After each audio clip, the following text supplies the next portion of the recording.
Hello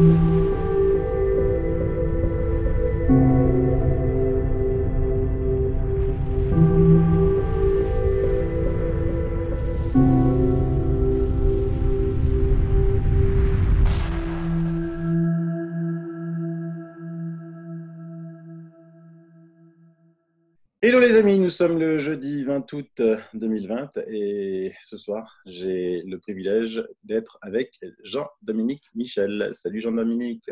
Bonsoir Sylvano.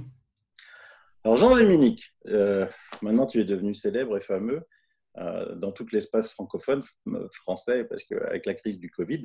Mais raconte-nous, avant cette crise du Covid, Jean-Dominique Michel, qu'est-ce qu'il faisait?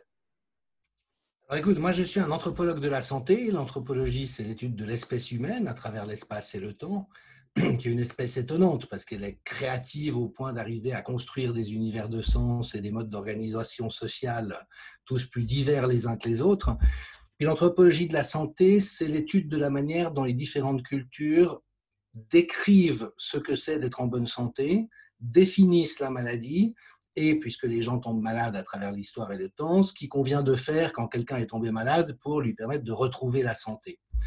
Donc, traditionnellement, on voyageait à travers le monde pour voir comment ça se passait dans des tribus lointaines. Aujourd'hui, l'anthropologie de la santé est beaucoup plus centrée sur nos propres pratiques, sachant que dans nos sociétés existe bien sûr la biomédecine, qui est la principale méthode de soins à laquelle la plupart des gens s'adressent quand ils vont mal, mais qu'il y a plein d'autres propositions aussi, soit que ce soit des médecines ancestrales ou traditionnelles, comme la médecine chinoise ou ayurvédique, ou des propositions très récentes, comme la médecine quantique ou l'épigénétique, et puis d'observer comment, en fonction de ses convictions, de sa culture, de son origine, les gens recourent à telle ou telle discipline selon la difficulté qu'ils ont. Ouais, c'est extraordinaire. De toute façon, je mettrai le blog de Jean-Dominique Michel dans le descriptif de l'émission et je vous conseille franchement d'y aller et de lire parce que c'est passionnant tout ce qu'il écrit. Alors, quand il y a eu cette crise du Covid, au début, tu as pensé à quoi? Tu as pensé à quelque chose? Tu l'as vu un petit peu de façon normale ou comment tu as vécu ça? Alors, si tu veux, pour les spécialistes de la santé, la question des épidémies et des possibles pandémies est un risque récurrent.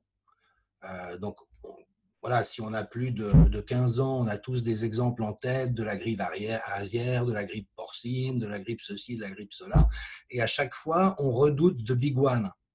Tu sais, c'est le mot qu'on utilise pour décrire le tremblement de terre en Californie. Il y a une faille très importante et on sait que si un jour il y a un très gros tremblement de terre, il pourrait y avoir un glissement de terrain, toute une partie de la Californie dans l'océan.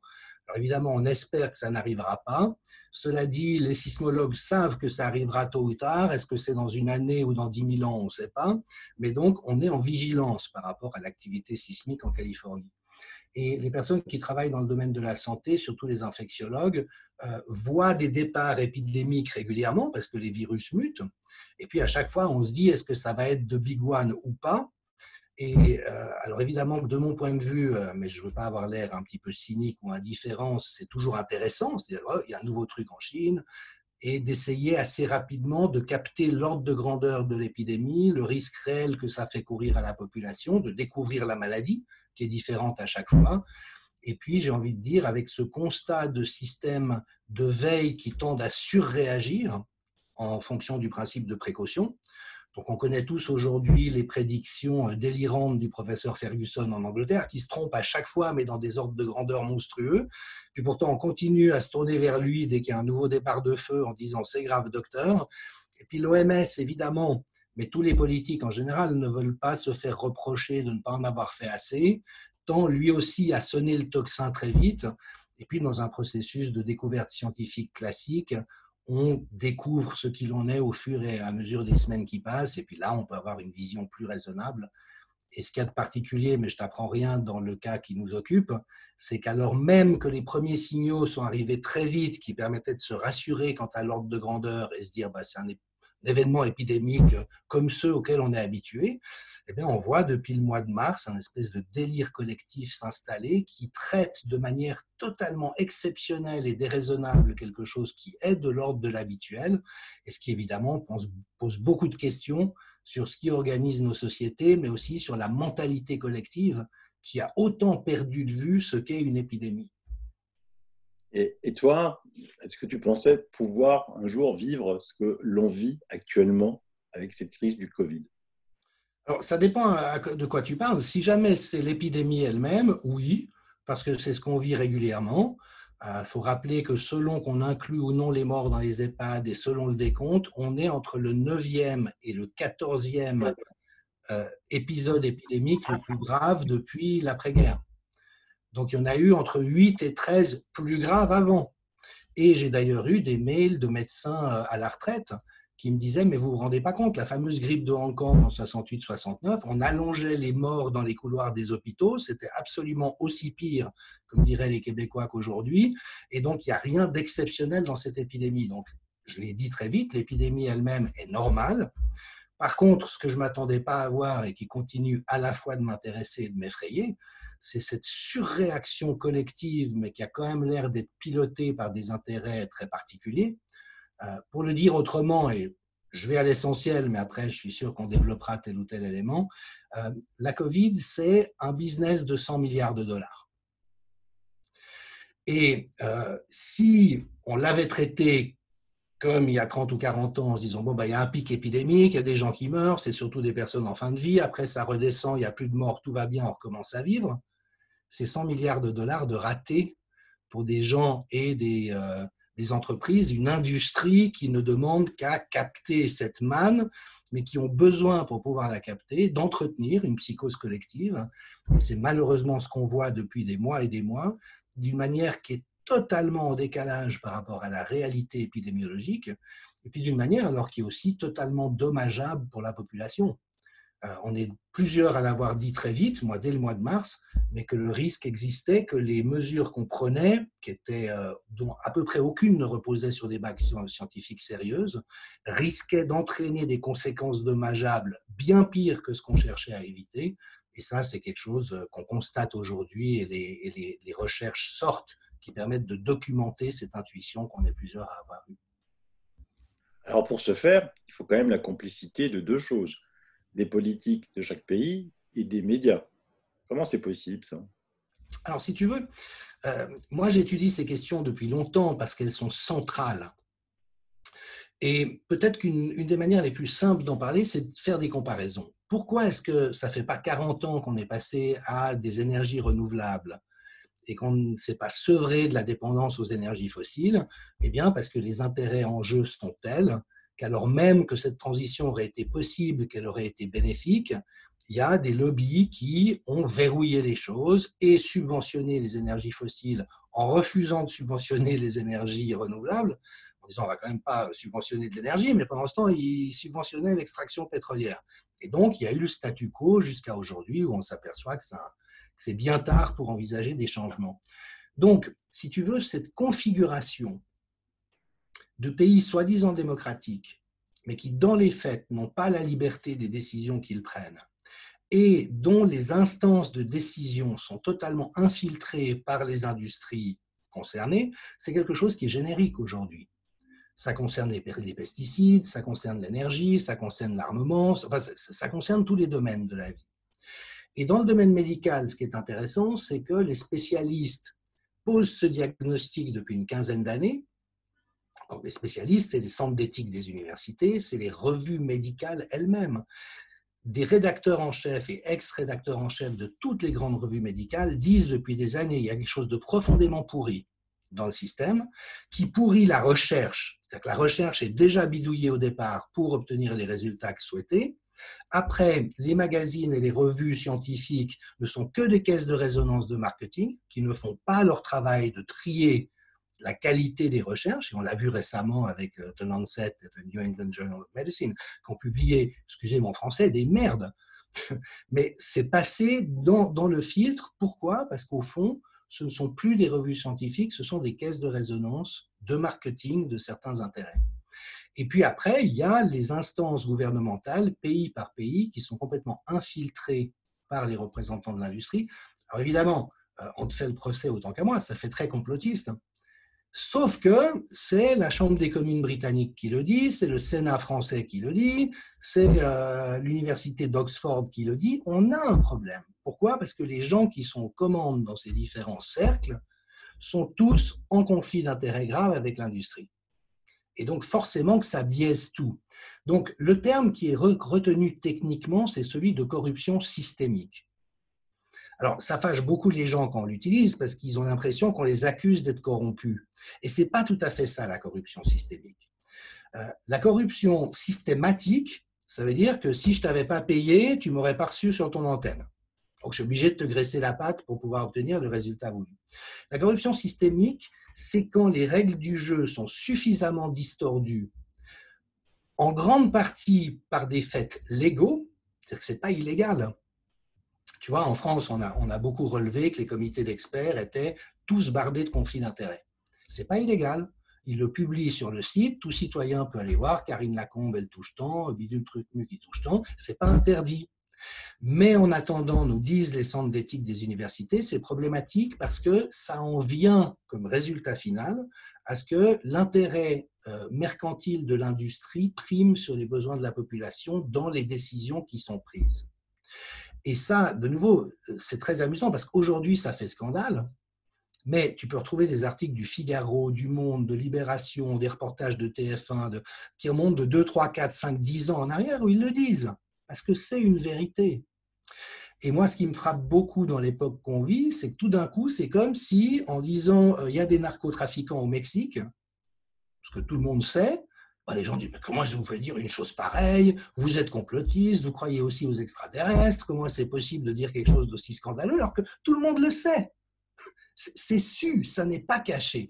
Et là, on est dans une fiction extraordinaire, effectivement jouée par les autorités et les médias, qui consiste, en dépit du bon sens, de ce qui est avéré et de ce que tout le monde sait, de faire croire, de créer une fiction qui est fausse, et qui laisserait à croire que les décisions sont prises pour le bien de la population, alors qu'elles ne le sont pas. Et là, on est effectivement dans un hiatus. Alors, je pense que c'est orchestré en partie parce qu'on est dans des logiques criminologiques. Je fais un petit aparté, mais un des plus grands épidémiologistes au monde, le professeur Gaucher, a écrit en 2014 un livre qui s'appelle « Crime organisé et industrie pharmaceutique » où il montre que les stratégies de l'industrie sont les mêmes que celles de la mafia. Ce livre, en 2014, reçoit le prix de l'Association médicale britannique. Les médecins, ils savent de quoi ils parlent. Donc, et que décrit le professeur Gaucher, c'est qu'il y a des trucages au niveau des médicaments pour les imposer, que les industries mettent même sur le marché des médicaments dont ils savent qu'ils n'ont pas d'effets bénéfiques et des effets toxiques. Il y a des morts, c'est découvert à un moment donné. Les industries pharmaceutiques sont condamnées pénalement, mais si jamais tu fais 15 milliards de chiffre d'affaires avec un remède, que tu as 500 millions d'amendes et 1 milliard de dommages et intérêts, tu sors avec un bénéfice net de 13,5 milliards. Et donc, ce que prétend le professeur Gaucher, ce n'est pas moi qui le dis, moi je lis ce que disent les spécialistes et je me permets de le faire connaître à mes risques et périls, mais ce que dit Gaucher, c'est qu'au fond, l'industrie aujourd'hui a incorporé cette dimension pénale et les sanctions comme faisant partie du business model. Comme quand tu payes ton loyer pour faire tes émissions, l'industrie pharmaceutique, elle met 1 milliard de côté pour les amendes qu'elle va récolter, mais ça ne l'empêche pas d'y aller. Et Gaucher donne 15 exemples différents de cette stratégie. Il y a eu le Mercator en France, il y a eu le Diox, enfin, voilà, c'est à répétition. Et dans le cas qui nous intéresse, sur la grippe H1N1, Roche a fait des dizaines de milliards de bénéfices avec un médicament inefficace qui ne servait à rien, le Tamiflu, qu'il a réussi à vendre aux États entiers, en vendant des vaccins. Je crois que Roselyne Bachelot avait acheté de 93 000 doses de vaccins à l'époque, qui ont servi à rien. Mais tu vois, tout n'est pas perdu pour tout le monde. Et donc, il y a vraiment une dynamique criminologique. Alors, je sais que mes propos vont à nouveau effroyablement choquer, mais j'invite toute personne de bonne foi, de bon sens et un tout petit peu capable de se documenter par elle-même, d'aller vérifier les sources. Il y en a énormément dans les articles de blog que je dis. Et de nouveau, c'est connu comme le loup blanc. Donc, ce qui est étonnant dans le cas de figure et qui, moi, en tout cas, m'estomaque, c'est comment est-ce que des ficelles aussi grosses, comment est-ce que des manipulations aussi énormes, tu as vu les études frauduleuses publiées dans les plus gros canards, comment est-ce que ces mecs osent faire des choses pareilles et comment expliquer qu'en dépit du côté tout à fait évident des manipulations crasses qu'ils mettent en œuvre, ils arrivent malgré tout à s'en sortir et à imposer leur agenda. Là, il y a des questions qui sont forte, mais aussi assez inquiétante quant à ce qui organise notre société et qui prend les décisions au sujet de quoi. Et alors, comment tu expliques qu'il y a des gens comme toi, comme moi, comme tous mes abonnés, qui sont totalement éveillés à ça, qui deviennent même, tu sais, très en colère, hein, face à cette mascarade Mhm. énorme, cette manipulation qui est là, qui est sous leurs yeux, ils la voient. Et comment tu expliques une telle dichotomie avec les gens complètement endormis qui ne voient rien? Comment c'est possible? Écoute, il y a beaucoup de cogitation à ce sujet en psychologie sociale. Je crois qu'un premier élément de réponse, c'est de reconnaître que de toute manière, l'évolution de nos sociétés est dictée par un agenda qui n'a pas été choisi démocratiquement. C'est-à-dire que si tu prends 1980, les hommes politiques, Chirac, Mitterrand, Giscard, qui aurait dit le monde de 2020, c'est celui que je veux pour mon pays et pour mes enfants? Personne. Personne n'aurait osé. Pourtant, c'est ce qui s'impose année après année. Et donc, là, on est plutôt en sciences politiques, mais il est essentiel et urgent de repérer qu'il y a une mise en échec de la volonté populaire à travers la démocratie représentative qui fait que on en arrive à adopter des mesures que la population ne veut pas, qu'elle ne souhaite pas, voire qu'elle ne supporte pas, mais qui lui sont imposées envers et contre tout. Alors, quels sont les mécanismes, les processus? C'est une histoire complexe, ce n'est pas mon domaine d'expertise. Moi, tout ce que je peux faire, c'est constater. Tu vois qu'à d'innombrables reprises, on force la population, qui est censée avoir le pouvoir et pouvoir décider à travers ses élus, à des choses qu'elle ne veut pas. Donc, ça, c'est le premier élément. Le deuxième, c'est que l'efficacité de cette imprégnation et de cette prise de pouvoir par les lobbies et l'industrie est telle que personne ne peut s'y opposer, sauf à se faire descendre. Euh, je sais que ce n'est pas tout à fait ton bord, mais Daniel Mitterrand rappelait à un moment donné que quand son mari a été élu, elle lui a dit bah alors ça va, tu vas appliquer le programme que tu dis vouloir mettre en œuvre. Et qu'il lui a répondu non, non, tu ne comprends pas, moi j'ai un gouvernement, je n'ai pas le pouvoir. Je ne peux pas aller contre la Banque mondiale, contre le FMI, contre l'Europe. Donc voilà, je ne vais rien faire de ce que j'ai dit que je ferais. Je ne peux pas, je n'ai pas les moyens. Donc tu vois quand même. Donc ça, c'est un élément. Et puis, c'est l'efficacité en fait de cette mainmise sur les décisions publiques. Et puis après, il y a malheureusement tout un conditionnement des élites et de la population à ne pas se rendre compte, à ne pas réagir, à ne pas mesurer. Alors les élites, c'est relativement facile parce que finalement, c'est des gens qui sont un peu comme en religion. Tu vois, quand tu es scientifique aujourd'hui dans un comité scientifique, c'est un peu comme si tu es cardinal à l'église. Donc, il suffit que tu répètes la même chose que les autres. Il y a un esprit de corps, et on l'a beaucoup vu dans la controverse autour de l'hydroxychloroquine. Tu te souviendras, un des grands reproches de ces scientistes, c'était le fait de dire mais Raoult, il ne fait pas des études randomisées en double aveugle, donc ça vaut rien. Et Raoult l'a dit tout de suite, j'ai été vérifié dans toute la littérature scientifique, il a raison, une étude randomisée en double aveugle n'est pas meilleure pour évaluer un remède en infectiologie qu'une étude observationnelle comme celle qu'il a faite.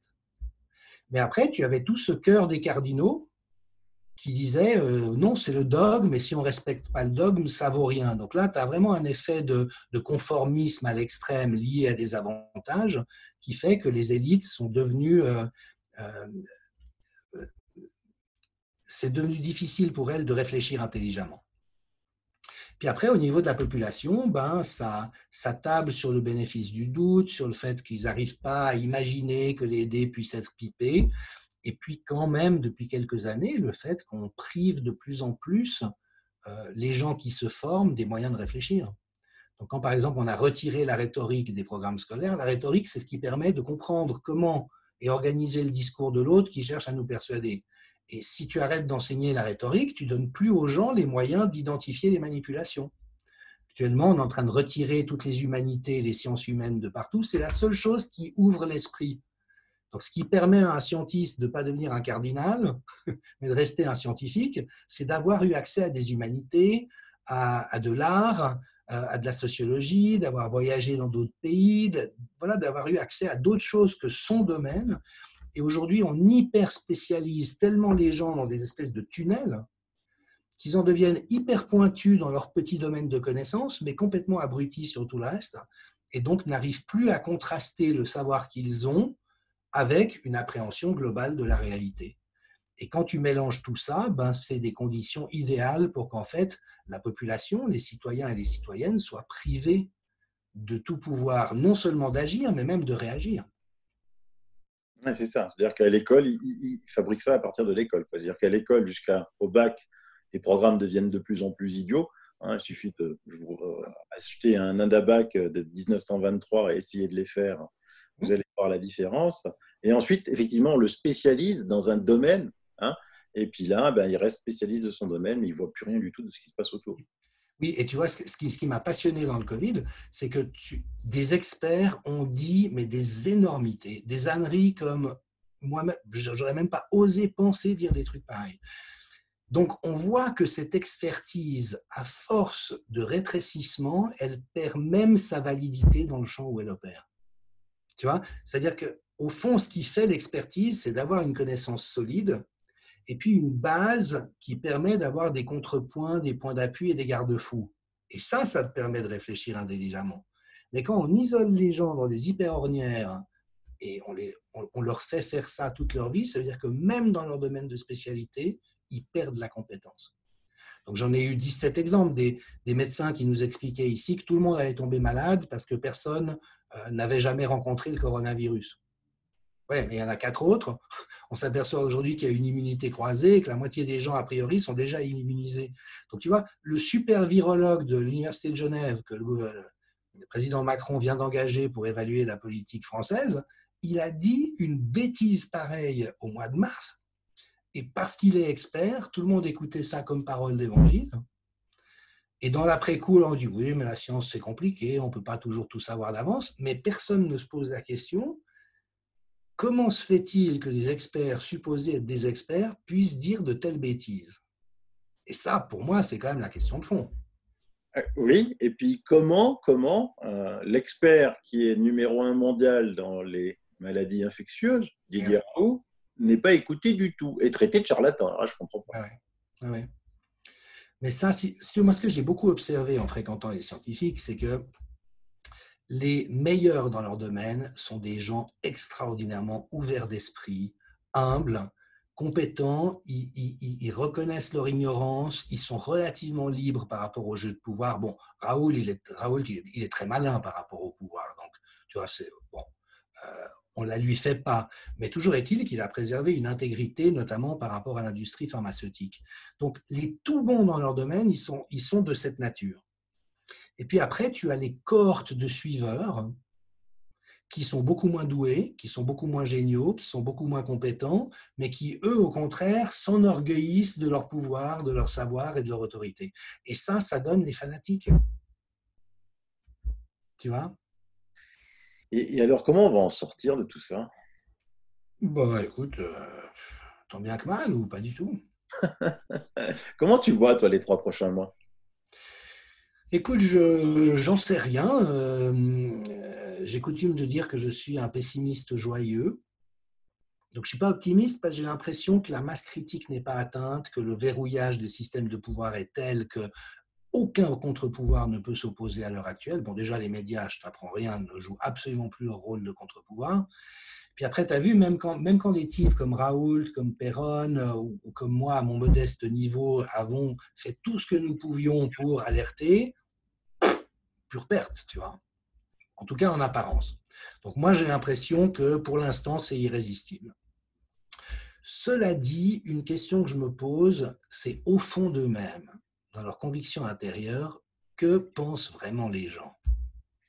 Alors, tu sais qu'ils sont moins de 27 ou 22% à faire confiance au gouvernement français sur les questions sanitaires aujourd'hui. Ça veut dire qu'il y a plus de 70% des gens qui savent qu'on ne peut pas leur faire confiance. Donc, Sur l'obligation du masque, ils ont l'air d'accord à plus de 60%, mais donc on ne sait pas réellement ce qu'il en est de la conviction de chacun. Les choses sont aujourd'hui clivées d'une manière telle qu'il ne peut pas y avoir de rassemblement des énergies pour contester la politique mise en place. Mais ce n'est pas exclu qu'à un moment donné, il y ait des mouvements de révolte, soit parce que les gens en ont marre de porter un masque qui d'abord sert à rien, mais qui en plus est totalement suffocant et tu vois, qui est quand même une atteinte à l'intégrité corporelle. Et puis, je pense que dans les scénarios futurologiques possibles, c'est probablement l'imposition du vaccin qui risque de générer une réaction. C'est quand même ce qu'ils ont en tête. Hein. Ils vont faire tout ce qu'ils peuvent pour y arriver. Mais j'ai l'impression qu'autant les gens peuvent accepter d'être enfermés chez eux ou de porter un masque, quand il s'agit de se faire injecter un truc dangereux, parce qu'on ne fait pas un vaccin en 6 mois, c'est pas vrai, avec une technologie qu'on ne connaît pas et qui peut être dangereuse, avec des conséquences dont les compagnies vaccinales se sont déjà exonérées par une impunité qui leur est assurée, quelles que soient les conséquences, enfin, là, on voit que tu as quand même une bombe. Et alors, j'en sais rien, peut-être d'ailleurs que le vaccin sera totalement inoffensif et qu'il marchera tout à fait, on ne sait pas. Mais moi, je pense que les gens, à ce moment-là, quand cette imposition sera avancée, auront une réaction de défense. Est-ce qu'elle sera suffisante pour mettre en échec le plan? Pas sûr. Souvent, quand on parle de l'OMS, des vaccins, de Gavi, on pense à la Suisse. Hein. Toi, tu es en Suisse. Comment ça se passe chez vous? Quoi donc? Ben, est-ce que où vous en êtes pour donner des nouvelles de la Suisse? Le port du masque, les vaccins, la politique. Si tu veux, il y a eu un truc vraiment intéressant à observer, parce que Dieu sait si j'ai été critique des réponses sanitaires françaises, qui, à mon avis, alors je partage tout à fait l'analyse de Perron, tout ce qui pouvait être fait de faux et de mauvais a été fait. Et la Suisse a une particularité, c'est qu'au fond, elle copie systématiquement la France, mais en moins pire. Donc on a confiné à un moment où c'était probablement pas nécessaire, mais on a semi-confiné. Là, on impose le port du masque dans certains cantons, pas dans d'autres, mais uniquement dans les lieux clos, en plein air pas. Euh, les derniers développements, ils parlent de leur objectif, c'est d'atteindre 80% de volontaires dans la population qui soient d'accord de se faire vacciner. Donc, tu vois, c'est des mesures molles, c'est-à-dire qu'on n'est pas dans une logique autoritariste comme en France, ou pyramidale ou centralisée, mais c'est pas très différent, mais c'est un petit peu moins grave. Et finalement, déjà en tant que citoyen, c'est agréable parce que je préfère ce régime-là à celui que vous avez subi. Et puis d'un autre côté, ça a le redoutable effet secondaire que ça scie un peu, ça coupe l'herbe sous les pieds de toute réaction, vu que c'est pas si grave que ça. C'est vrai? Voilà. Et puis par ailleurs, bah, tu le sais, la Suisse est quand même la plaque tournante de toutes les mafias internationales, fédérations sportives, organisations internationales, blanchiment d'argent, toutes les corruptions, enfin, convergent ici. Et donc, voilà, des gens comme Bill Gates sont cul et chemise avec le gouvernement, mais comme dans tous les pays. Je veux dire, ça, c'est la règle du jeu aujourd'hui. Et moi, ce qui m'époustoufle, c'est que ça ne pose pas problème. Ouais, c'est ça qui est dingue. Hein. Tu as dit, mais attendez, vous pensez vraiment que M. Gates a de mauvaises intentions? Mais ce n'est pas ça la question. La question, c'est qu'un mec aussi riche soit-il n'a pas à dicter la politique sanitaire des États d'où qu'ils viennent. Et là, je trouve qu'on est très embirlificoté, c'est-à-dire que c'est comme si on nous disait, mais vous soupçonnez les gens d'être malhonnêtes, ils peuvent l'être ou pas, je ne sais pas. Mais alors que la question, ce n'est pas là. La question, c'est celle de la probité et de la transparence des systèmes de gouvernance. Et là, on a un problème, évidemment, majeurissime. Hum. Mais néanmoins, 80% de la population volontaire, c'est un truc énorme, ça. Ouais. Mais il n'y a pas d'obligation vaccinale en Suisse, hein, pour l'instant. Et puis, comment dirais-je, une fois que tu as suffisamment fait peur aux gens, Hum. que tu prétends que tu as un vaccin sûr, même s'il ne l'est pas, tu vois, la plupart des gens ne vont pas se poser de questions. Ils vont dire, mais ouf, on l'a échappé belle, on n'est pas mort de ce truc terrifiant, même s'ils ont 40 ans et qu'ils ne sont pas malades. Et puis, on me propose quelque chose qui est assuré de me sauver la vie ou de me protéger, donc j'y vais. Voilà, c'est cette espèce de... Ouais. Je vois ce qui est logique à partir du moment qu'ils ont peur. Aujourd'hui, Didier Raoult est passé sur les antennes françaises, sur un média, une longue interview, et il a dit vous, les médias traditionnels, vous êtes débordés par les médias alternatifs, dont YouTube. Et la journaliste a dit oui. C'est un premier signe, ça? Écoute, c'est intéressant, mais je pense que ça illustre aussi la raison pour laquelle les dits médias alternatifs sont en train d'être surveillés comme jamais auparavant et qu'on voit effectivement le retour massif de mesures attentatoires aux libertés d'opinion et d'expression. Tu en sais quelque chose. Donc c'est vrai, mais après une boucle cybernétique. C'est-à-dire que plus les médias trahissent leur mission fondamentale, et aujourd'hui c'est juste épouvantable, plus ils perdent la confiance des gens, donc plus les gens se désintéressent, vont chercher ailleurs. Et puis voilà, alors dans un premier temps, ça s'est accompagné de beaucoup de critiques par rapport au fait que ce qui circule Internet n'est pas médié et donc les journalistes sont là pour faire ce travail de discriminer, d'équilibrer les points de vue, mais ils ne le font plus du tout de toute manière. Donc c'est devenu uniquement des espèces d'outils de propagande qui ne respectent plus du tout les valeurs, les missions et la charte déontologique de la profession. Et puis après, sur Internet, on trouve tout et n'importe quoi, des choses bien faites, des choses intelligentes, des choses excessives, des choses... Mais enfin, que ça soit débordé, c'est évident. Regarde le nombre de spectateurs que tu as. Moi, mes blogs ont eu 9 millions de lecteurs. Tu vois? C'est énorme. Le monde peut aller se rhabiller. Oui, tout à fait. Et j'en suis d'autant plus fier que depuis le début, je me suis dit, je vais faire des papiers qui sont complexes, qui abordent des aspects difficiles, qui sont extrêmement documentés. Je veux dire, j'ai renoncé à simplifier quoi que ce soit. En prenant le pari, les gens sont intelligents. Alors après, il y a des gens qui peuvent ne pas être d'accord avec mes analyses ou ne pas apprécier ma manière d'écrire. Mais tu vois ce que je veux dire? Donner du contenu de qualité. Et en fait, c'est ça qui a cartonné. Et je pense que c'est vraiment, ça reflète le fait que les gens ont un besoin, une soif d'avoir des informations qui soient solides, qui soient fiables, qui soient étayées, et puis qui ne soient pas dans ces raccourcis journalistiques imbéciles qu'on voit en permanence. Si tu as tes doutes sur le port du masque en plein air, tu es un anti-masque. Tu vois, ça c'est vraiment la bêtise absolue, c'est le degré zéro de la réflexion. Oui, c'est Et ça. les médias sont là-dedans, malheureusement. Ils sont dans cette caricature extrême, et je trouve au fond très sain que les gens s'en détournent.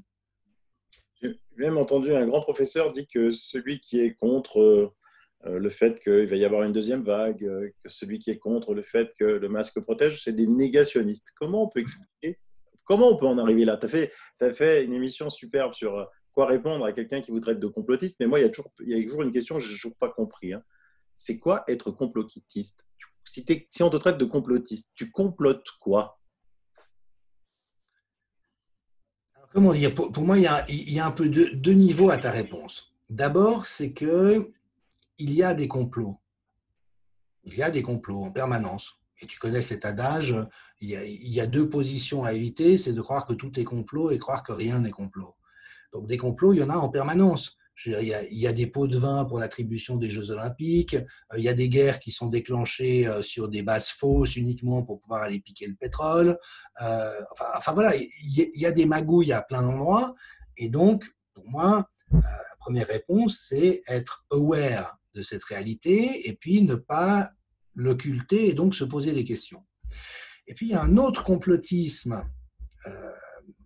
Alors, il faut toujours faire attention de trop psychologiser ou psychiatriser les choses, mais il n'en reste pas moins que l'esprit humain est habité par une curiosité naturelle et que le plus pénible pour lui, c'est d'être dans des incohérences qui ne sont pas compréhensibles sur la base de ce qu'on nous dit. Et un des moyens de se conforter ou de retrouver du confort, c'est d'imaginer des choses qui n'existent pas, mais qui permettent de donner du sens à ces éléments de réalité. Et ça, c'est la vraie dérive complotiste. Tu vois ce que je veux dire? C'est-à-dire que c'est une manière de remettre de la cohérence, fût-elle fausse, parce que la cohérence est un besoin neurologique fondamental. Et là, bien sûr qu'on arrive dans des choses qui deviennent délirantes à un certain moment, mais ce qui est compliqué en l'espèce, c'est que, en fait, le négationnisme, il est du côté de ceux qui nient la possibilité de tout problème, de toute magouille ou de toute intentionnalité. Parce que c'est pas vrai, c'est comme ça nulle part dans la vie. Donc eux, ils retournent le truc, mais ces retournements, c'est à la fois très orwellien et c'est très pervers. Tu vois, quand le gouvernement t'explique qu'on enferme les personnes âgées dans les EHPAD pour les protéger et puis qu'en fait ça fait une hécatombe, c'est pervers. Si tu veux protéger les personnes âgées, tu ne fais pas ça. Tu fais autrement. Donc, on est en permanence dans ces renversements. Et puis après, complotiste, bah, c'est comme n'importe quelle étiquette. Si je te traite de gauchiste ou de trumpiste, bah, voilà, ça veut dire que par l'étiquette que je te colle, je n'ai plus besoin de m'intéresser à ce que tu dis, vu que tu es disqualifié d'emblée. Et c'est là où, bah, tu sais, moi j'ai fait un petit tag sur les réseaux sociaux, ni mouton ni complotiste, oui au débat, non à l'injure. C'est-à-dire que moi, quelqu'un qui est convaincu que le port du masque en plein air peut avoir une utilité, je suis ouvert à discuter avec elle. Je ne partage pas cette conviction, mais peut-être qu'elle sait des choses que je ne sais pas, puis qu'à son contact, je vais pouvoir penser les choses différemment. Peut-être à l'inverse, que je vais pouvoir dire, mais écoute, regarde, en Hollande et en Scandinavie, ils ne le font pas, ils n'ont pas plus de problèmes que nous. Donc pour moi, c'est plutôt la preuve que c'est une mesure qui n'est pas nécessaire. Mais au moins, il y a un dialogue qui est possible, et le vrai dialogue, c'est quand tu écoutes ce que l'autre a à dire. Et des processus comme ceux que tu décris, mais qu'on voit aujourd'hui systématisés dans les médias et chez les politiques, c'est vraiment une manière de fermer le débat avant même qu'il soit ouvert. Et moi, ça me fait peur parce que historiquement, c'est sur cette base-là que toutes les pires dérives ont toujours été construites. Tout à fait. C'est la première marche vers les dictatures, ça. Ouais. Ouais, c'est le fait de ne pas supporter la différence, de ne pas tolérer le point de vue divergent, de salir d'emblée la personne que tu as en face de toi. Et bon, je pense que tu as vécu ça, moi aussi. Je veux dire, quand même, j'ai 55 balais, je ne suis pas tombé de la dernière pluie. Je n'ai jamais eu des attaques aussi violentes, aussi malveillantes et aussi tordues, tu vois, que cette fois-ci. Et on sentait qu'il y avait une espèce de rage où il fallait à tout prix démolir le bonhomme parce que son message était insupportable. Et là, on n'est plus dans de la civilité, on n'est plus on n'est plus dans du respect, on n'est plus dans de l'humanité. Oui, et ça, beaucoup me le disent, hein, c'est-à-dire que beaucoup de médecins, beaucoup d'avocats n'ont pas été habitués à cette violence. Ils m'ont tous décrit cette violence, ils en étaient tous très choqués, quoi. Moi, personnellement, j'ai l'habitude, parce que les débunkers, je les ai sur le dos depuis des années. Et ce qui est marrant, c'est que quand ils m'appelaient, ils commençaient toujours par cette phrase, je ne suis pas un complotiste. Ok. Pour s'excuser, tu vois, déjà, de ce qu'ils allaient me dire, parce qu'ils trouvaient qu'il y a des choses qui n'allaient pas dans toute cette gestion de la Ouais. crise et de l'épidémie. Mais certains ont lâché prise parce que, justement, c'est d'une violence inouïe, hein. Mais vraiment, comme tu le dis, c'est quelque chose. Les gens qui nous écoutent, ils ne peuvent pas comprendre parce qu'ils n'ont jamais vécu ça, hein. Je sais pas Ouais. ce que... Ouais, c'est une première. Alors, moi, j'avais déjà croisé des pervers narcissiques sur ma route à titre personnel, si tu veux. Donc, je connaissais par expérience cette malveillance extrême de quelqu'un qui cherche à te détruire à tout prix, sans aucune considération pour ton humanité. Donc, j'avais quelques repères personnels, si tu veux. Mais ce qui m'a le plus frappé, alors déjà, il y a certaines de ces attaques, en ce qui me concerne, je suis sûr qu'elles viennent de l'industrie, qu'elles ont été commanditées. On sait qu'il y a des boîtes qui sont, voilà, qui font ça, qui vont fouiller ton passé sur Internet et puis se renseigner pour pouvoir te salir. Donc, j'ai eu des choses très bien faites, c'est-à-dire que c'était très bien documenté, mais toujours tourné dans le sens de prouver à quel point je suis un sale type et quelqu'un qui ne connaît pas son domaine, alors que je suis un très bon expert. Je suis désolé d'avoir à le rappeler, mais tu vois, vraiment dans cette intention. Mais cela dit, ce qui m'a le plus frappé dans l'expérience, c'est le nombre de relais de cette malveillance. Parce que je connais des gens qui m'ont dit, mais j'ai arrêté de lire au bout de 2 paragraphes, ça me donnait la nausée, tellement c'était méchant, tu vois. Et puis après, moi, j'ai vu plein de gens, y compris des gens que je connais dans les systèmes de santé, des gens qui ont des positions de pouvoir, des gens avec qui je pensais avoir une bonne relation mutuelle d'estime, des gens avec qui j'ai bossé sur des projets et qui tout d'un coup relayaient des posts, mais d'une malveillance extrême, disant que j'étais un imposteur, un escroc, enfin, tu vois, des trucs hyper graves. Et tout d'un coup, tu as un petit notable d'institution, hop, qui l'envoie à son réseau. Et là, alors, comment dirais-je, je connais suffisamment la psychologie humaine pour penser qu'ils doivent être convaincus de l'utilité de le faire, tu vois. Ils ne sont pas dit, ah, on va faire du mal à Jean-Dominique, on sera content. il y a quelque chose en eux qui a dû adhérer à cette manipulation. Mais après, je trouve époustouflant que le rédacteur en chef d'une revue médicale, un ancien directeur d'hôpital, un responsable d'un système sanitaire, poste des monstruosités à mon sujet alors qu'ils me connaissent et qu'ils savent qui je suis. Tu vois? Et là, le processus collectif de lapidation, où finalement chacun jette sa pierre, c'est comme le mobbing dans les cours d'école, tu vois. Tu as le sale type qui repère un mec qui ne lui revient pas, il va contre, mais après il rameute tout le monde pour que chacun foute son coup de poing.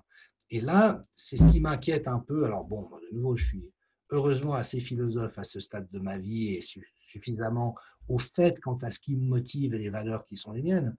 Mais je trouve qu'il y a quelque chose, c'est ce que subissent des jeunes qui se suicident pour être pris à partie sur les réseaux sociaux. Tu vois ce que je veux dire? C'est ce genre de mécanisme. Et moi, ce qui me frappe, c'est qu'il n'y a pas encore, semble-t-il, dans le collectif, une immunité par rapport à ça. C'est-à-dire que la responsabilité de chaque être humain digne de ce nom face à des attaques de cette nature, c'est de dire stop. Je ne participe pas à ça. On peut être d'accord ou pas avec M. Trotta, on peut être d'accord ou pas avec M. Michel, mais je ne participe pas à un truc de cette nature. Et moi, ce que j'ai vu au contraire, c'est un peu comme si beaucoup de monsieur et madame tout le monde embarquaient complètement dans cette proposition de violence mimétique. Mais après, voilà, on sait que quand il y a des époques de grande tension collective ou de grand stress, il y a souvent des exutoires de violence où on prend à partie un pauvre type qui passe par là ou qui a eu le malheur d'oser ouvrir sa gueule alors que tous les autres se taisent, et qu'il y a un déchaînement, c'est du lynchage, tu vois. Voilà, moi j'ai souvent lu là-dessus sur les réseaux sociaux, c'est la première fois que je le vis en direct, ça fait drôle. Et puis Mais en même temps, tu sais, beaucoup voilà. de médecins me l'ont dit, moi, ils m'ont dit, je pensais avoir des amis, je pensais avoir même des amis très proches, je pensais travailler en confiance, et parce que j'ai eu une attitude différente, un raisonnement différent, eux, ils m'ont lynché, mais du jour au lendemain. Et ça a été d'une telle violence que j'ai été choqué, psychologiquement choqué. Non, mais je comprends. Je l'appelle un peu le virus de la vérité, quoi, hein. C'est là que tu découvres les vrais amis. Mais Ouais, non, ouais. parce que, et ça, c'est incroyable. Est-ce que tu as pu voir dans les pays étrangers, si tu as fait un petit peu le tour du monde, des modèles qui t'ont quand même un petit peu rendu un peu d'espoir? Alors bah, déjà ici, ça m'a rendu espoir. Bah, je ne sais pas ce qu'il en est pour toi, mais moi j'ai reçu littéralement des milliers de messages de soutien, mais d'une générosité, des gens mais qui écrivent 4, 5, 6, 7 paragraphes hein, où ils parlent d'eux, voilà, qui sont dans tellement de bonté de dire mais merci de faire ce que vous faites. Tu sais, moi au départ, mon intention, elle était très salutogénétique. C'est-à-dire que je me suis dit, mais c'est tellement anxiogène, c'est tellement traumatique qu'il faut absolument donner des éléments de réponse rassurants pour les gens pour qu'ils puissent se dire oui, il faut que je sois prudent, mais il n'y a aucune raison de paniquer. Et j'ai eu littéralement des milliers de messages de gens qui m'ont dit mais quand je vous ai lu, ça a été une bouffée d'oxygène, ça a été une bouée de sauvetage dans le délire ambiant. Qu'est-ce que ça m'a fait du bien? Et beaucoup d'entre eux m'ont dit vous avez mis des mots sur ce que je savais être juste, mais que moi, je n'avais pas le vocabulaire pour dire. Tu vois? Et ça, c'est la perversité. C'est quand on fait croire à une population entière qu'elle a tort, alors qu'elle sent très bien ce qui se passe. Donc, cette intention, moi, c'est aussi ce qui a fait que j'étais d'accord de prendre des coups et de me mettre en avant et de subir des conséquences. Mais cette générosité-là des gens, tu vois, elle est tellement touchante, quoi. Elle est tellement magnifique. Et Et puis ça, après, oui, excuse-moi. ah, mais ça veut aussi dire que si tu n'avais pas été là, si je n'avais pas été là, si plein les milliers d'autres comme nous n'avaient pas été là, ces gens seraient aujourd'hui dans une détresse psychologique assez forte, hein. Ouais. Et tu sais probablement que les perspectives sont très noires en la matière. C'est-à-dire qu'il y a déjà une vague en psychiatrie qui, en fait, est la vraie deuxième vague. Et puis de gens qui ne souffrent pas de maladies psychiatriques classiques. Ce n'est pas des personnes bipolaires ou psychotiques qui tout d'un coup ont une flambée à cause de l'épidémie. C'est des gens qui ne souffraient rien d'auparavant et qui partent en vrille. Mais tellement le traitement, notamment médiatique, a été violent.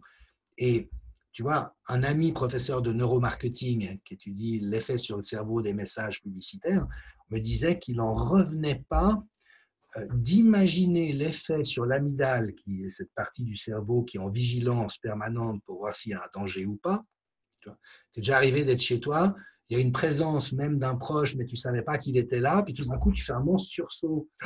Tu m'as fait peur. Tu vois, c'est l'amygdale.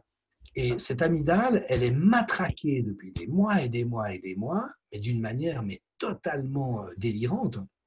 Et j'ai dit très tôt, si on faisait le même battage médiatique avec, par exemple, les crises cardiaques, hein, aujourd'hui, 200 infarctus en France, oh, aujourd'hui, 10% d'infarctus en plus. Je veux dire, au bout de 3 semaines, tout le monde a peur d'avoir un infarctus et puis tout le monde devient hypochondriaque. Tu vois ce que je veux dire? Tu as vraiment un matraquage de la panique, qui est ce contre quoi j'ai essayé de m'opposer, évidemment, en pure perte. Et ça, évidemment, que ça va avoir des impacts durables. On voit que les taux de suicide explosent. La précarité, parce que là encore, l'effet sur l'économie va être dévastateur. Et donc, on est en train de créer une catastrophe. Moi, j'ai utilisé comme métaphore au tout début, c'est comme si on bombardait les villes pour lutter contre la malaria. Puis maintenant, on continue, sauf qu'il n'y a même plus de moustiques. Et c'est ça. Et on continue à bombarder. Et je me dis, mais quelle conscience ont les gouvernants pour prendre des décisions qui sont aussi traumatisantes sans même se poser la question? Quand on voit des gosses masqués à l'école, qu'est-ce que ça va faire sur leur psychisme, sur leurs besoins de sécurité, de confiance? On est en train de créer des dégâts monstrueux pour un truc qui est entre la 9e et la 14e épidémie la plus grave et qui est éteint depuis le mois de mai. Il n'y a plus d'épidémie. Exact, exact. Oui, c'est terrible. En Suisse, les gosses vont devoir reporter le masque Ouais. D'accord. Au-dessus de 12 ans, enfin, tu vois, c'est tellement absurde, c'est tellement absurde. Enfin, mais là, tu vois, tu sais, j'ai publié le texte d'un psychiatre qui est spécialisé dans les bouffées délirantes. Et il y a des exemples dans l'histoire, notamment à Orléans, 68, la rumeur d'Orléans. Et lui, il dit, on est dans un délire collectif. C'est-à-dire que les directeurs d'école, tu vois, sont tellement paniqués à l'idée qu'un enfant puisse tomber malade et contaminer une personne âgée, puis qu'elle meure, puis que ça soit sa faute en tant que directrice d'école. On bloque tout, on verrouille tout, on sécurise tout, mais d'une manière mortifère. On est vraiment dans un délire collectif, mais je pense vraiment au sens psychiatrique du terme, c'est en tout cas ce que dit ce psychiatre. En plus, nous, en France, on a eu pendant 2 mois, presque 3 mois, un non-accès à l'hôpital pour tout ce qui est crise cardiaque, AVC, traitement des cancers. Et là aussi, c'est une seconde vague assez importante, en plus de la psychiatrie. Alors là, tu sais, moi, je me suis posé des questions sur le confinement parce que quand tu regardes les textbooks d'épidémiologie, il n'y en a aucun qui ne recommande un confinement comme ceux qu'on a vécu. Aucun. Ce n'est pas dans les recommandations. Ils disent que ça peut éventuellement servir au tout début de l'épidémie pour éteindre l'épidémie dans l'œuf, mais une fois que le virus a un peu circulé, c'est pire que tout parce qu'il regroupe des gens contagieux avec des gens pas contagieux, etc. Donc, j'ai vraiment essayé de voir ce que la recherche disait et les dernières études qui sont sorties en Angleterre montrent que 2/3 des morts pendant le confinement ne sont pas morts du Covid. Ils sont morts des causes que tu dis. Et que les conséquences vont être à long terme. Donc, c'est absolument vrai. Et voilà, ça, c'est ce drame dans lequel on a basculé. C'est que pour prendre des précautions, on a causé des dommages qui sont infiniment pires. Et avec des gouvernants qui ont tellement basculé dans le déni et leur système de croyance qu'aujourd'hui encore, ils sont totalement inaptes à se remettre en question, à considérer que peut-être ce n'était pas la chose à faire et qui donc, envers et contre tout, continuent à affirmer des choses dont on sait aujourd'hui qu'elles sont fausses. Tu penses qu'ils sont si bêtes de ne pas en avoir conscience, qu'ils se sont trompés? Alors non, je pense que… Alors déjà… tu sais, il y a eu une manchette de journal à un moment donné. Ceux qui ne veulent pas porter des masques sont souvent narcissiques ou psychopathes. Tu te souviens du truc? Et moi, j'ai répondu sur les réseaux sociaux, attendez les mecs, les narcissiques et les psychopathes, en général, on les retrouve dans des positions de pouvoir à faire peur aux autres et à jouir du pouvoir qu'ils ont pris de terroriser la population. Donc, il ne faut quand même pas confondre. Donc, moi, je pense qu'il y a une partie des gens au pouvoir qui sont des sociopathes, hein, et que malheureusement, on a des filières d'accession au pouvoir qui privilégient des profils problématiques. Ça, c'est un constat, je crois, tu vois, qui est assez clair. Puis l'autre truc, ça, je le vois ici, parce que nos hommes politiques à Genève, ce n'est pas des méchants. C'est des gens de bonne volonté, Mais ce que j'observe, c'est quand tu t'es trompé pendant longtemps, Mm. le coût psychologique de se rendre compte que tu t'es trompé est tel qu'il y a ce processus de déni qui est très connu des psychologues qui se met en place et qui font que, envers et contre tout, ils continuent à affirmer que c'est comme ça, mais presque de bonne foi. Ils se sont convaincus eux-mêmes. Mm. C'est fou, ça. Donc, le ministre de la Santé à Genève, il a tenu un raisonnement extraordinaire sur les réseaux sociaux en disant vous ne vous rendez pas compte, c'est parce qu'on a pris les mesures qu'on a prises en mars-avril qu'aujourd'hui, il y a plus de malades. Et ceux qui nous critiquaient déjà en mars-avril de prendre les mesures qu'on a prises continuent de nous critiquer de maintenir les mesures, alors que si on les levait, ça reflamberait comme au mois de mars et avril. Et tu vois, c'est complètement faux comme résultat. En Suède, ils n'ont pas confiné, l'épidémie s'est éteinte. Nulle part, ça ne repart. Donc, la conviction dans laquelle est ce type, si on est arrivé au résultat dans lequel on est aujourd'hui, c'est grâce à ce qu'on a fait, c'est totalement fallacieux. C'est faux, c'est pas ça la raison. Mais il en est tellement convaincu, et je pense que ça serait tellement coûteux sur un plan personnel d'ouvrir les yeux sur le fait que non, tout ce qu'il a imposé de A à Z était pour l'essentiel pas nécessaire, que là, il y a vraiment un processus psychologique basique qui nous concerne tous, qui est le déni. Et le déni, ouais, c'est ça. Ils sont Ouais. dans le déni. Et comment tu vois un petit peu, on parlait un peu de, tu as envie de parler de politique internationale, comment tu vois un petit peu la politique internationale par rapport à ce Covid? Est-ce que tu vois des pays qui te semblent avoir fait de bons choix et d'autres qui sont vraiment des vecteurs de corruption? Bah, écoute, la corruption, elle est partout, et puis la corruption systémique en particulier. C'est l'ex-ministre de la Santé de l'Équateur qui avait fait tout un papier dans le Lancet pour parler de la corruption qui est intrinsèque. Si tu veux, l'abus de langage qu'on commet tous, c'est parler de politique de santé. Mhm. On n'a pas de politique de santé, on a une industrie de la maladie. Mhm. C'est pas du tout pareil. En Occident, aujourd'hui, 80% des maladies sont chroniques. C'est des maladies de civilisation qui seraient évitables. C'est le produit de notre alimentation, de la pollution, du stress, du manque de mouvement, du manque de sommeil. Donc, on pourrait réduire de 80% les maladies dont souffre la population si on la protégeait par rapport aux facteurs de risque. Et dans les faits, on ne fait rien, ou à peu près rien. Ça provoque ces dégâts, et puis après, on a une médecine très spécialisée, très coûteuse, qui vient réparer les gens endommagés, mais pour lesquels on n'a rien fait à niveau collectif pour éviter les dommages. Donc ça, ce n'est pas une politique de santé, c'est une économie de la maladie. Et de ce point de vue-là, la logique est la même worldwide, parce que c'est les mêmes intérêts qui la configurent. Après, ce qu'on a observé d'amusant et d'intéressant dans cette épidémie, c'est que les pays pauvres ont beaucoup mieux réagi que les pays riches, parce qu'ils ont l'habitude de se démerder avec pas grand-chose, parce que dans beaucoup de pays, la chloroquine et l'hydroxychloroquine, ils connaissent ça très bien, ils bouffent ça comme des Smarties, en tout cas dans certaines régions, ils savent que c'est pas dangereux, et puis surtout, c'est pas des marchés intéressants pour les pharma. Donc faire paniquer les États-Unis, la France et la Suisse, c'est jackpot assuré. Faire paniquer le Sénégal ou tu vois.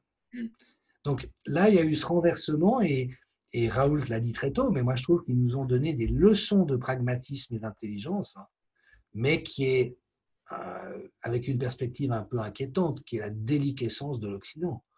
Si aujourd'hui on est à ce point inapte à évaluer la gravité d'un phénomène, à prendre des réponses pragmatiques et efficaces, et à reconnaître quand en cours de route on a pris des mauvaises décisions, c'est juste qu'on est mûr pour l'EHPAD. On est dans les politiques publiques en Occident sont juste mais complètement séniles. C'est clair, c'est clair. Et toi, en tant que scientifique quand même reconnu, est-ce que tu as quand même été invité sur des plateaux télé, sur des radios mainstream en Suisse? En France, beaucoup. Ah ouais, d'accord. Les Français ont été très chouettes. On dit, ah tiens, un Gulu suisse, qui vient, etc. Il y en a juste un ou deux qui m'ont avoigné, qui sont des journalistes scientifiques, donc très proches des. Bon.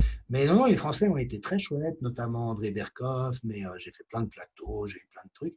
En Suisse, alors même que j'ai dû être invité une cinquantaine de fois à la télévision nationale entre 2000 et 2017 pour parler de tout et n'importe quoi, mais c'est le propre d'un anthropologue.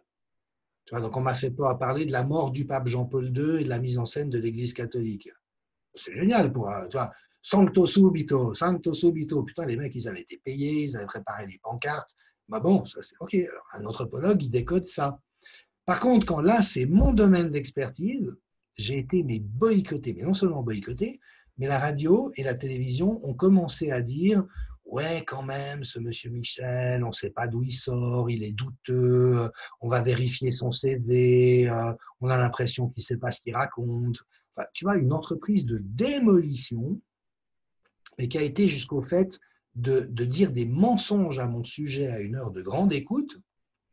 En l'occurrence, dans l'échange avec un rédacteur en chef, j'avais fait des captures écran des mails qu'on avait eus, ce qui m'a permis sur mon blog de dire mais voilà ce que le mec a raconté à l'antenne et voilà la réalité de notre échange. Ça ne vous choque pas que le rédacteur en chef d'un soi-disant prestigieux quotidien se permette de mentir uniquement pour salir la réputation de quelqu'un? Donc non, non, j'ai été confronté à quelque chose de très particulier et qui a été systématique. Ah, c'est incroyable. Et il a fait une réaction à ton blog? Non, non, non, mais j'ai porté plainte auprès du Conseil suisse de la presse, donc on verra jusqu'où ça ira. Mais à mon avis, il est mal barré. J'ai vraiment pu documenter le fait qu'il a dit à l'antenne quelque chose de faux, dans l'intention évidente de me nuire et de faire croire aux auditeurs que j'étais quelqu'un qu'il fallait surtout pas écouter. C'est fou, mais c'est incroyable. C'est vraiment incroyable. Oui, mais c'est le monde d'aujourd'hui, tu vois. Moi, c'est là où j'hallucine. Tu sais, quand j'avais 18 ans, j'étais aux États-Unis et puis j'ai vu plein de trucs que je ne connaissais pas, les films qui étaient coupés 4 fois pour de la pub, ou la même pub qui était martelée tout au long d'un événement sportif ou d'une émission. Je disais, mais ça, Dieu merci, ça n'arrivera jamais chez nous. Tu vois. Et puis, 25 ans après, on y était. Donc, malheureusement, c'est le monde d'aujourd'hui. C'est un monde qui ressemble au clip publicitaire de la campagne présidentielle américaine, où peu importe ce que tu dis, l'important, c'est que tu cherches à salir ton adversaire. Et puis des journalistes, alors qui, en tout cas en Suisse, ont totalement perdu de vue juste l'équilibre des points de vue et le devoir de vérité dans lequel ils sont, de refléter les choses d'une manière à peu près conforme à la réalité. Donc ça, c'est le monde d'aujourd'hui. Et c'est pareil en Suisse allemande et en Suisse italienne. Oui. Alors, si tu veux, c'est un tout petit peu différent parce que la Suisse a une tradition de conformisme extrême. Donc en France, vous adorez vous bouffer le nez sur les plateaux télé, tout le monde hurle, ça gesticule, personne n'écoute personne, et puis c'est ça un bon débat. Tu vois, le débat était bon. En Suisse, c'est ne surtout rien dire qui puisse froisser qui que ce soit et qui puisse déranger qui que ce soit. Et quiconque fait une entorse à la règle se fait mal voir par tout le monde. Donc évidemment que moi j'y suis allé assez fort, tu vois, mais en me disant le sujet est tellement important, les enjeux sont tellement grands et surtout les risques qu'on fait courir à la population avec une gestion aussi mauvaise sont tels que j'ai le devoir d'ouvrir ma gueule. Mais alors du coup, je me suis heurté plein fouet au fait que critiquer les autorités, mais monsieur Crotta, vous n'y pensez pas. Tu vois, et finalement, c'est cet infantilisme, mais qui prend une autre forme. Et c'est vrai que la première interview que tu as faite, moi, que j'ai dû me pincer 2 fois, hein, je me dis, lui, il est suisse, c'est pas possible. Ouais. Tu as dû choquer là dans le pays. Et, tu vois, ça c'est amusant, bien sûr que ça a choqué. Et puis j'ai le plaisir, un tout petit peu d'orgueil, je m'en excuse, mais de voir que 4 mois plus tard, tout ce que j'avais dit était juste. Donc, ce que j'ai trouvé intéressant, évidemment, j'y suis allé assez franco, et ça, ma foi, c'est un risque que j'ai pris, mais c'est de voir que c'est surtout le fait d'avoir dit des choses vraies qui a choqué. Ouais, c'est vrai. Et comme pour Raoult, comme pour Perron. Donc, et tu sais, moi, dans les centaines de mails que j'ai reçus de médecins, un nombre important me disait on n'ose pas dire ce qu'on pense par peur des conséquences. Et moi, je pose la question, c'est quoi une démocratie dans laquelle des médecins n'osent pas dire ce dont ils sont convaincus en leur âme et conscience? Tu vois, dans la liberté d'opinion, quelqu'un peut avoir une autre opinion, mais c'est quoi un système où des gens sont terrorisés? C'est ça. Et c'est quoi un système où les médecins sont censurés? Ouais. C'est Ou en... poursuivis pour avoir soigné des gens, ou persécutés, ou etc.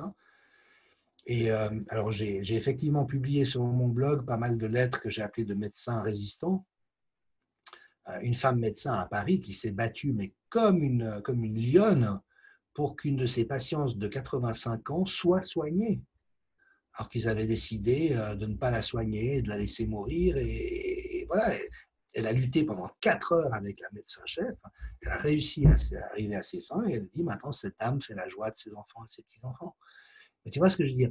Moi, j'ai dû me battre contre mon gouvernement pour trouver de l'hydroxychloroquine parce que j'étais malade du Covid.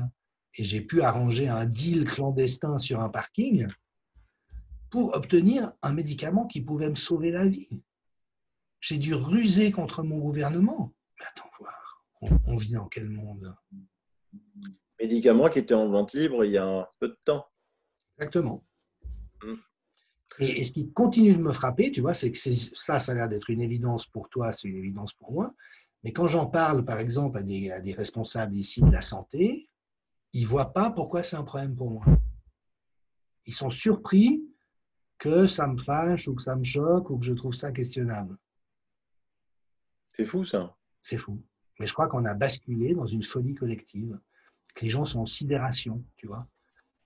Et un clivage psychique qui fait que tu ne penses plus, Alors, des fois, ça va dans l'hystérie. J'ai eu des profs de médecine, mais qui m'ont injurié en me disant que j'étais dangereux, que j'étais un dangereux. Ils étaient hystériques, mais hystériques, tu vois. J'ai envie de leur balancer un seau d'eau à la figure pour qu'ils reprennent leurs esprits. Les profs de médecine de l'université. Mais bon, ça montre que, tu vois, le cerveau émotionnel, il est le même chez tout le monde. Puis c'est pas parce que tu es prof d'uni que tu peux pas être dans le même état de panique intérieure. Et te donner, Après, c'est... Hein? des arguments. Ouais. Qu'est-ce qu'ils te donnaient comme argument? Pourquoi ils étaient hystériques? Ils t'en voulaient sur quoi?